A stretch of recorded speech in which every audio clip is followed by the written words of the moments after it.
Hallelujah, praise the lord. దేవునికి స్తోత్రం. బాగున్నారా? మరొకసారి గడిచిన అవకాశాన్ని బట్టి దేవునికి వందనాలు చెల్లిస్తున్నాను.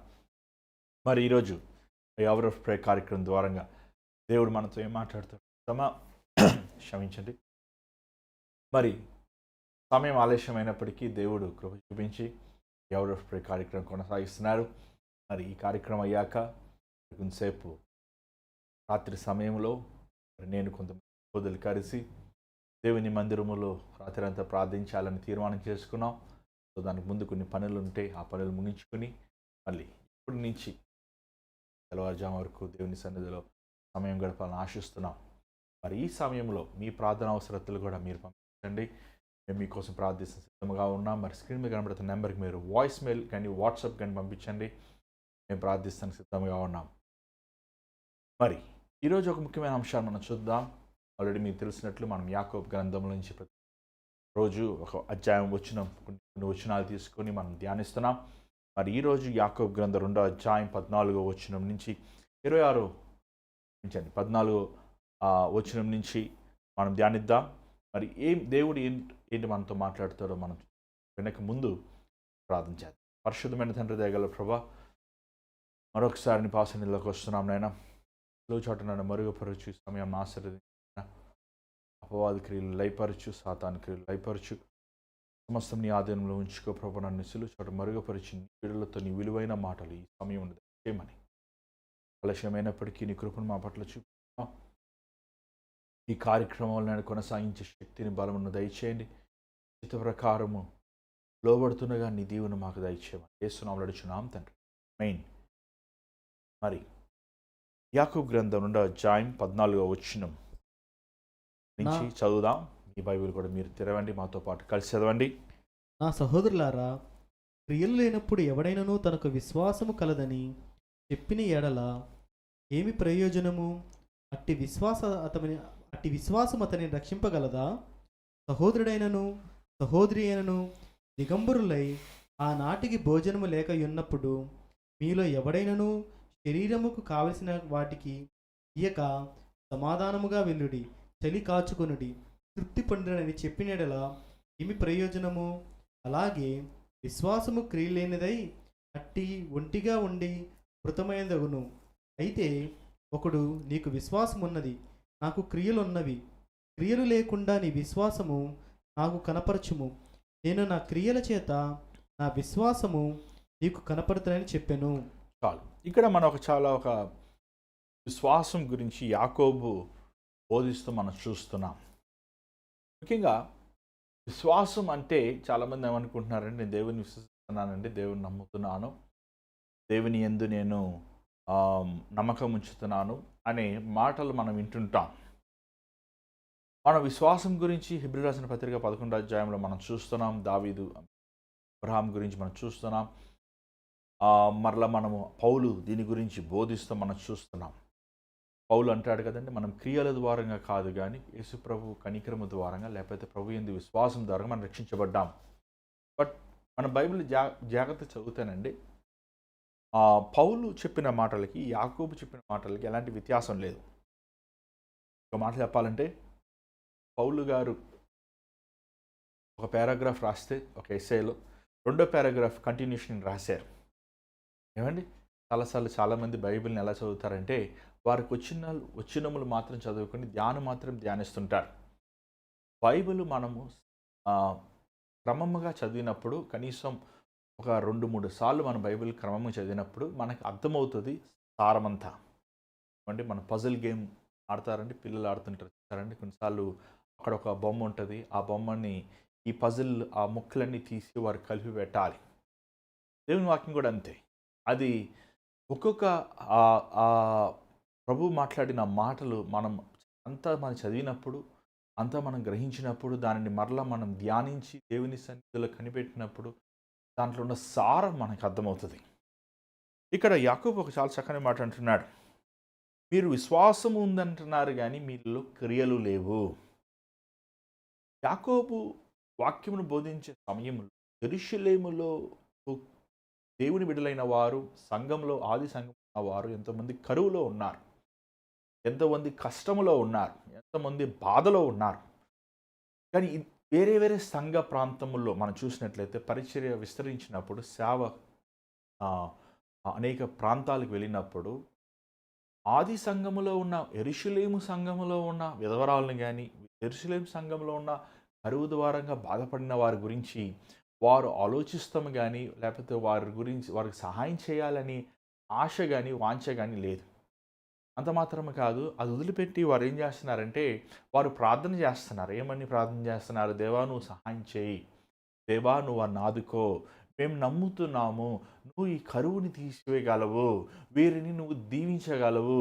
ఈ సంఘములో ఉన్నవి ఆశీర్వదించగలవు అనే మాటలతో వారు ప్రార్థిస్తున్నారు. దానికి ప్రతికూలంగా యాకోబు దేవుని వాక్యములు పరిశుద్ధాత్మ ద్వారా నింపబడి ప్రభు మాటలు వారికి బోధిస్తున్నట్లు మనం చూడగలుగుతున్నాం. విశ్వాసము ఎక్కడ విశ్వాసం ఉంటుందో ప్రభు పట్ల అక్కడ క్రియలు కనబడతాయి. నేను దేవుని నమ్ముతున్నాను, నేను దేవుని విశ్వసిస్తున్నాను. దేవుడు యేసు ప్రభు దేవుని కుమారుడు, ఆయన సర్వశక్తుడు, సర్వబలముతో ఉన్నవాడు, సర్వాధికారం కలిగిన వాడు అని చాలామంది ఈరోజు చెప్తున్నారు. యేసుప్రభు నా రక్షకుడిగా అంగీకరిస్తానని చెప్తున్నారు. యేసుప్రభుకు నా హృదయం ఇస్తానని చెప్తున్నారు. కానీ వారి జీవితంలో నిజమైన ప్రభువులో ఉన్న శక్తిని, మాధుర్యాన్ని, ప్రభువులో ఉన్న సంపూర్ణమైన దీవెనని, ప్రభువులో ఉన్న సంపూర్ణమైన కృపను వారు పొందుకోలేకపోతున్నారు. కారణం ఏంటంటే వారి క్రియలు, వారు నమ్మిన విషయములు వ్యత్యాసముగా ఉంటాం. చూడండి, మనం నిజంగా దేవుని ప్రేమించే వారమైతే మన క్రియలు దేవుని రాజ్యమును అభివృద్ధిపరిచేలాగా, లేకపోతే ప్రభువుని మహిమపరిచే రీతిగా ఉంటాయి. ఉదాహరణ, కానుకలు తీసుకుందాం. సంఘములో మనం కానుకలు వేయాల్సి వచ్చినప్పుడు చాలామంది ప్రభువుకి పనికిరానివి, ఎందుకు ఉపయోగలేనివి వేస్తుంటారు. కొంతమంది 10% దశంభాగం వేస్తాను కూడా అపనమ్మకమైన వారుగా ఉంటారు. మనం పన్ను కట్టాల్సి వచ్చినప్పుడు అక్కడ ఏముంటుంది చెప్పండి? ఇంత % కట్టాలి అని రాయబడి ఉంటుంది. కానీ ప్రభుకి ఇచ్చినప్పుడు 100 ప్రశ్నలు వేస్తుంటారు వారు. అదే వారి స్వార్థానికి ఖర్చు పెట్టుకుంటున్నప్పుడు, వారి కోసం ఖర్చు పెట్టుకున్నప్పుడు వారు అలాంటి విషయంలో లెక్కలు వేసుకోరు. కారణం ఏంటి? ఎందుకు వారు లెక్కలు వేసుకోరు? ఎందుకు వారి జీవితంలో వారు దేవునికి విషయంలో నమ్మకముగా ఉండరు? ఎందుకు తెలుసా అండి? వారు క్రియలు, వారి విశ్వాసము మ్యాచ్ అవ్వదు. వారు అంటారు, ప్రభు దగ్గర వస్తారు, ప్రభు రాజ్యానికి వచ్చి ప్రభు దగ్గర ఉంటారు, ప్రభా నా జీతంను అభివృద్ధిపరచు, నాకు ప్రమోషన్ దయచేయి, నాకు ఉద్యోగం దయచేయి, నాకు ఇల్లు దయచేయి అంటారు. కానీ దేవునికి ఇచ్చే విషయంలో వారు వెనకాడుతుంటారు. దేవుడు ఇచ్చినవి కదా మనం తిరిగి దేవునికి ఇస్తుంటున్నాం. ఈరోజు సంఘముల్లో ఎందుకు దరిద్రత, ఎందుకు సంఘముల్లో కొరత, ఎందుకు మందిరముల్లో సేవకులు సేవ చేయకుండా వ్యాపారం చేసుకోవాల్సి వస్తుంది? వారు ఇవ్వాల్సినప్పుడు ఇవ్వకుండా ఆలోచించే విధానం బట్టి వాళ్ళు దేవుని నమ్మరండి. దేవుడు నాకు ఇస్తాడు మన కానుకలు ప్రభుకి ఇచ్చినప్పుడు ఆయన పరలోక తలంపులు పట్టజాలం విస్తారమైంది కొమ్మరిస్తాడు అనే విశ్వాసము వారికి లేదు. దేవుడు ఇస్తాడు నమ్మకం ఉంటుంది, కానీ వారు మందిరములకు వెళ్ళి ఆ కానుకల్ని సమర్పించేది అనేది వారిలో మనము చూడలేకపోతున్నాం. కారణం ఏంటంటే వారు ప్రభువుని నమ్మరు. చాలామంది ఎలా నమ్ముతారంటే ప్రభువుని, గెరాసీనులో ఒక దయ్యం పట్టినవాడు ఉన్నాడండి. యేసు ప్రభుని చూసినంటే ఏమంటాడంటే చూద్దాం. మహోన్నతుడైన దేవుని కుమారుడా, నాతో నీకేం పని? అక్కడ చాలా బాగుంటుంది. Son of the most high, మహోన్నతుడైన దేవుని కుమారుడా, నాతో నీకేం పని? చూద్దాం ఒకసారి మార్కు సువార్త 5వ అధ్యాయము ఒకసారి చూడండి. ఆ మాట ఒకసారి చదువుదాం. తను మాట్లాడే తీరు చూడండి. ఈవెన్ ఈరోజు మనము కూడా అంత ఘనముగా ప్రభువుని మనం పిలవము, కానీ తను పిలిచే పిలుపు మనం చూసినట్లయితే ఎంత వ్యత్యాసముగా ఉందో చూడండి. చదవండి. మార్కు సువార్త 5వ అధ్యాయము 6వ వచనం చదవండి. సూర్యుడు ఉదయింపగానే మార్కు 5:6. మార్కు 5:6 చదవండి. వాడు దూరము నుండి ఉమ్, యేసును చూచి ఉమ్, పరిగెత్తుకుని వచ్చి ఉమ్, ఆయనకు నమస్కారం చేసి, ఉమ్, యేసు, ఉమ్. సర్వోన్నతుడైన దేవుని కుమారుడా, సర్వోన్నతుడైన దేవుని కుమారుడా, నాతో నీకేం పని? అంతేనా? నన్ను ఎందుకు బాధ పెడుతున్నావు? ఈరోజు చాలామంది మాట్లాడేదే. దేవుడిని ఆరాధిస్తారు, దేవుడు కుమారుడు, ఆయన సర్వశక్తి కలిగిన వాడు, ఆయన ఆరాధిస్తారు, పాటలు పాడతారు, చేతులు ఎత్తుతారు, చప్పట్లు కొడతారు, అన్నీ చేస్తారు. కానీ దేవుని సన్నిధిలో వారిని సమర్పించుకునే విషయంలో, వారి జీవితం ఇచ్చే విషయంలో, వారిని ప్రభువుని ప్రేమించే విషయంలో, ప్రభువుని గణపరిచే విషయంలో, ప్రభువుకి లోబడే విషయంలో, ప్రభువుని ఏమండి ఆయన అడుగుజాడల్లో నడిచే విషయంలో వెనక్కి కారణం ఏంటంటే వారు విశ్వాసము మాటలతో ఉంటుంది. యాకోబు అంటున్నాడు, నిజంగా ఒక సహోదరుడు ఏమండి ఆకలితో ఉన్నప్పుడు, చలిలో ఉన్నప్పుడు, అది మీ పని కదా, అది మీ బాధ్యత కదా. మన తోటి విశ్వాసులు సేవలు సంఘములో బాధలో ఉన్నప్పుడు ఆదుకోవాల్సిన పని మీది కదా అంటూ 18వ వచనంలో ఒక మాట అంటున్నాడు చూడండి. అయితే ఒకడు నీకు విశ్వాసం ఉన్నది. అంటే 17 కూడా బాగా చదువుదాం. 17 కూడా చదవండి, ఆ మాట కూడా చదువుదాం. సో చూడండి. అలాగే విశ్వాసము క్రియలు లేనిదై అట్టిది ఒట్టిగా ఉండి మృతమైనదగును. ఏమండి? విశ్వాసము క్రియలు లేనిదై ఒట్టిగా ఉండి ఒంటిగా నుండి మృతమైనది చచ్చిపోయినది. క్రియలు విశ్వాసము నువ్వు ఏది నమ్ముతున్నావో, ఏమన్నా నిజంగా యేసుప్రభు నమ్ముతున్నాం అంటారు, కానీ యేసుప్రభు ప్రభు సేవ రమ్మంటే రారు. యేసుప్రభుని మేము విశ్వసిస్తున్నామండి, అంతా దేవుడిచ్చిందే అంటారు. కానీ దేవునికి ఇవ్వాల్సి వచ్చినప్పుడు వారి జీవితమైన, వారి సమయమైన, వారి ధనమైన, వారి సమస్తమైన ఇవ్వాల్సి వచ్చినప్పుడు వారు వెనక్కాడుతుంటారు. 18వ వచనం చూడండి, ఏమంటున్నాడు చూడండి. అయితే ఒకడు నీకు విశ్వాసం ఉన్నది, నాకు క్రియలున్నవి, క్రియలు లేకుండా నీ విశ్వాసము నాకు కనపరచుము, నేను నా క్రియల చేత నా విశ్వాసము నీకు కనపడుతానని చెప్పాను. ఏమంటే ఒకడు విశ్వాసం ఉన్నదంటాడు, ఇంకోటి క్రియలు ఉన్నదంటది. చూడండి, విశ్వాసం ఉన్నప్పుడు నీకు క్రియలు ఉండాలి. విశ్వాసం ఉన్నప్పుడు నీకు క్రియలు లేకపోతే అది విశ్వాసము సరైన విశ్వాసం కాదు. ఏమండి అంటే ఈ మాట చెప్తూ కొంచెం ముందుకు వెళ్దాం. 20వ వచనం చదవండి. వ్యర్థుడా క్రియలు లేని విశ్వాసము నిష్ఫలమైనది. This is very important word. ఈరోజు దేవుడు మన దగ్గర ఎదురు చూసేది ఏంటి తెలుసా అండి? క్రియలు.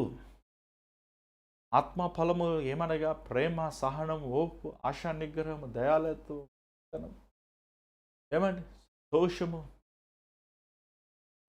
ఈ గుణగుణాలు నీలో ఉన్నాయా? ఈ గుణగుణాలు పెట్టుకుని నువ్వు ఏం చేస్తున్నావు? క్రీస్తుని నువ్వు చాడుతున్నావా? క్రీస్తుని ఇతరులకి నువ్వు ఏమండి ప్రకటిస్తున్నావా? నువ్వు లోకానికి వెలుగ్గా ఉన్నావా? క్రియలు లేని వాసము నిష్ప్రయోజనము. క్రియలు లేని విశ్వాసము అంటూ ఇద్దరు ఉదాహరణలు మనం చూస్తున్నాం. మొదటి అబ్రహాంను చూస్తున్నాం, రెండోది రాహాబును చూస్తున్నాం. అబ్రహాం విషయం చదువుదాం. 21 చూడండి ఒకసారి. మన పితృడైన అబ్రహాము తన కుమారుడైన ఇస్సాకును బలిపీఠము మీద అర్పించినప్పుడు అతడు క్రియల వలన నీతిమంతుడని తీర్పు పొందలేదా? విశ్వాసం అతని క్రియలతో కూడి కార్యసిద్ధి కలగజేయననియు క్రియల మూలముగా అతని విశ్వాసము పరిపూర్ణమదనియు గ్రహించుచున్నావు గదా. కాబట్టి అబ్రహాము దేవుని నమ్మెను, అది అతనికి నీతిగా ఎంచబడెను. వెరీ ఇంపార్టెంట్ అండి. దేవుడు అంటాడు, ఏకైకైన కుమారుడిని 25 సంవత్సరముల తర్వాత దేవుడు ఒక బిడ్డనిచ్చాడు, వాగ్దాన పుత్రుడిని.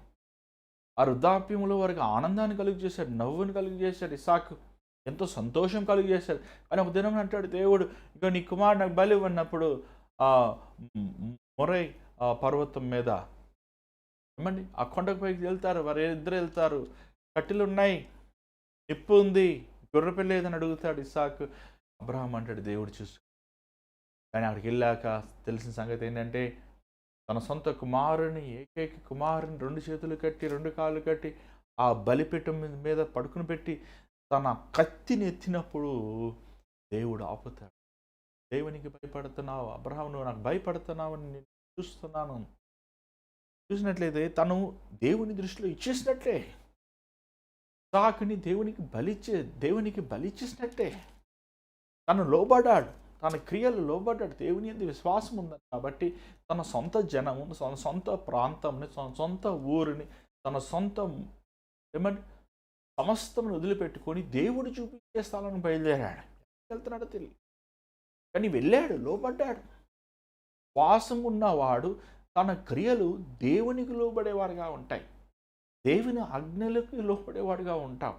ఒకవేళ నువ్వు అలా లోబడతలేదంటే నేను విశ్వాసిని చెప్పుకుంటాం వల్ల ప్రయోజనం. అబ్రహాము దేవుని యందు నమ్మకము ద్వారా, దేవుని యందు విశ్వాసము ద్వారా తను నీతిమంతుడు అని పిలువబడుతున్నాడు, దేవుని స్నేహితుడు అని పిలువబడతా మనం చూస్తున్నాం. అబ్రహాము కాలంలో ఇంకా యేసుప్రభు మరణించలేదు, శిలువలో ప్రాయశ్చిత బలి చేయలేదు, ఇంకా రక్తము పాపముకి పరిహారం చేయలేదు. కానీ తన విధేయత ద్వారా తాను సమర్పించుకున్న వాళ్ళని దేవుని మాటకి 100% లోబడటం ద్వారా తాను నీతివంతుడుగా దేవుని దృష్టిలో ఎంత గొప్ప శ్లాఘ, ఎంత గొప్ప ధన్యత దేవుడు ఇచ్చాడండి. ఈరోజు ఎంతమంది మనం లోబడుతున్నాం, మనం బైబిల్ చదువుతున్నాం, బైబిల్ వాక్యం వింటున్నాం, కానీ మన క్రియలు మన విశ్వాసానికి పోలికలు లేవు కదా. మనం వాక్యం చదువుతున్నాం అబద్ధం ఆడద్దని, కానీ మనం అబద్ధం ఆడుతున్నాం కదా. ఏమంటే వాక్యం చదువుతున్నాం మనం పరిశుద్ధంగా బ్రతకాలని, కానీ పరిశుద్ధత లేని వారుగా మనం బ్రతుకుతున్నాం కదా. అంత మాత్రమే కాదు, చూడండి 25వ వచనం చూడండి, ఒకసారి చదవండి. అటువలనే రాహాబును వేశ్య కూడా దూతలను చేర్చుకొని వేరొక మార్గమును వారిని వెలుపలికి పంపివేసినప్పుడు క్రియల మూలముగా నీతిమంతురాలని ఎంచబడిన కదా. ప్రాణము లేని శరీరము లాగున మృతము, అలాగే క్రియలు లేని విశ్వాసము మృతము. రాహాబు ఏమండి అక్కడ వారు వచ్చినప్పుడు ఇశ్రాయేలీలు అక్కడ ఏమంటే వారు ప్రాంతం చూస్తానికి వచ్చినప్పుడు వారిని ఏం చేసింది, కాపాడింది, విశ్వసించింది. ఇశ్రాయేలు దేవుడు నిజమైన దేవుడు, ఇశ్రాయేలు దేవుడు సజీవుడు. ఎరుకో గోడలు కూలిపోతాయి. ఆమె ఒక వేశ్య అయినప్పటికీ, ఆమె దేవుని దృష్టిలో ఒకవేళ యథార్థత శరీరీతిగా యథార్థంగా లేనప్పటికీ, లేకపోతే లోకరీతిగా తనకు అంత అవగాహన లేనప్పటికీ, ఒక అన్యురాలు అయినప్పటికీ దేవుని యెహోవా దేవుడి యందు విశ్వాసము ఇశ్రాయేలు దేవుడు యథార్థమైన దేవుడు, ఆయనే నిజమైన వాడు. ఏమండి ఆ రోజు అక్కడికి వచ్చిన వారిని ఏమని తెలుసా అండి, మీరు వెళ్ళిపోతున్నప్పుడు చూడయ్యా ఇక్కడ గొడ్డు కట్టుకుంటున్నాం, మీరు వచ్చినప్పుడు మనం జ్ఞాపకం చేసుకొని కాపాడండి, మమ్మల్ని రక్షించండి. ఆమె క్రియలు అది తెలిస్తే ఆ రోజు అక్కడ తన ప్రాణం, తన కుటుంబస్తుల ప్రాణం అంతా కూడా పోతానికి అనేక అవకాశాలు. కానీ తన ప్రాణం పోయినా పర్వాలేదు, మిమ్మల్ని నేను ఎట్లయినా సరే రక్షించాలి, ఎందుకంటే మీరు నమ్మిన దేవుడు నిజమైన దేవుడు, ఆయన సజీవుడు, ఆయన ఈ లోకముని చేసినవాడు. ఏమండి ఆమె వింట మాత్రమే కాదు, ఇశ్రాయేల్ జీవితములు చేసిన కార్యములు, ఆమె ఇంకనూ ప్రభువు మీద విశ్వాసం కలిగింది. కాబట్టి ఆ రోజు వచ్చిన ఆ స్పైసెస్ ఏమంటారు, వాళ్ళు ఏమంటారు తెలుగులో ఏముందన్నమాట, చూడండి 25వ వచనం. అటువలే రాహాబు వేశ్య కూడా దూతలను చేర్చుకొని, దూతలు అని ఉన్నది, దూతలు వారు చేర్చుకుని వారిని కాపాడి, లేకపోతే వారికి ఎలాంటి హాని జరగకుండా వారిని క్షేమముగా మరల తిరిగి పంపిస్తానికి ఆమె కూడుకుంది. కారణం వాసం ఉంచి తనకు తెలుసు ఒక దినం ఎరుకో గోడలు కూలిపోతాయి, తనకు తెలుసు ఈ పట్టణం నాశనం అయిపోతుంది, తెలుసు ఇశ్రాయేలు దేవుని ఎదుట ఏ ఏ శక్తి నిలవలేదు, సర్వశక్తి కలిగిన వాడు అని ఆమె నమ్మింది. మాత్రం 26వ వచనం చూడండి. ప్రాణము లేని శరీరం ఎలాగూ ఆ, మృతమో అలాగే క్రియలు లేని విశ్వాసము మృతము. ఏమంటే ప్రాణము లేని శరీరం.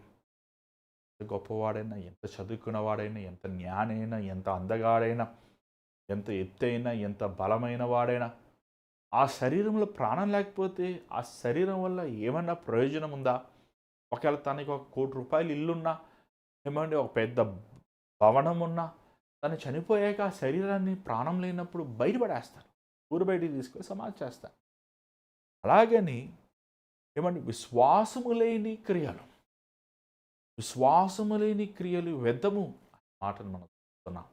నీకు విశ్వాసం ఉన్నవాడైతే క్రియలు దేవుని వాక్యం సారంగా ఉంటాయి. నీకు విశ్వాసం లేదంటే చాలామంది ఈరోజు ప్రార్థన చేయరు. కారణం ఏంటి? వారు నమ్మరు.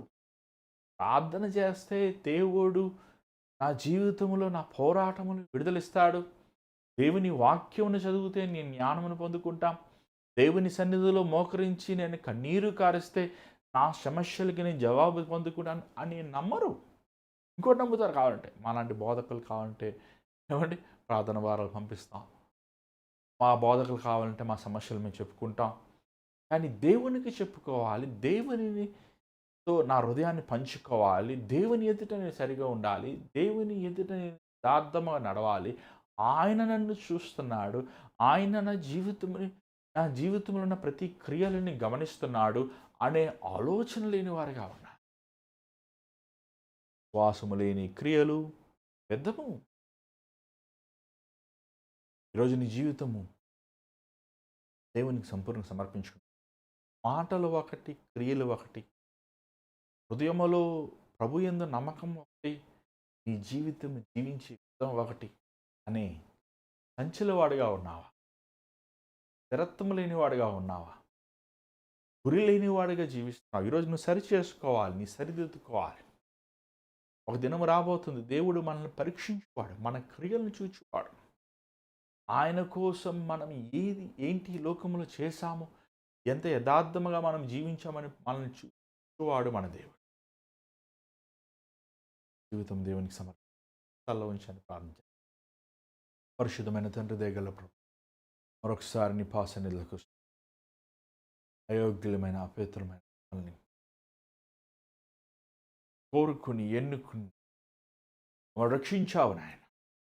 ఈరోజు ఎంతోమంది నాయన విశ్వాసము లేని వారుగా, విశ్వాసం ఉందనుకుంటూ వారి క్రియలు ఆయన అల్పమైన వాటిగా, నిన్ను నమ్మని వారుగా, విరోధముగా ఎంతోమంది ఈరోజు జీవిస్తున్నారు.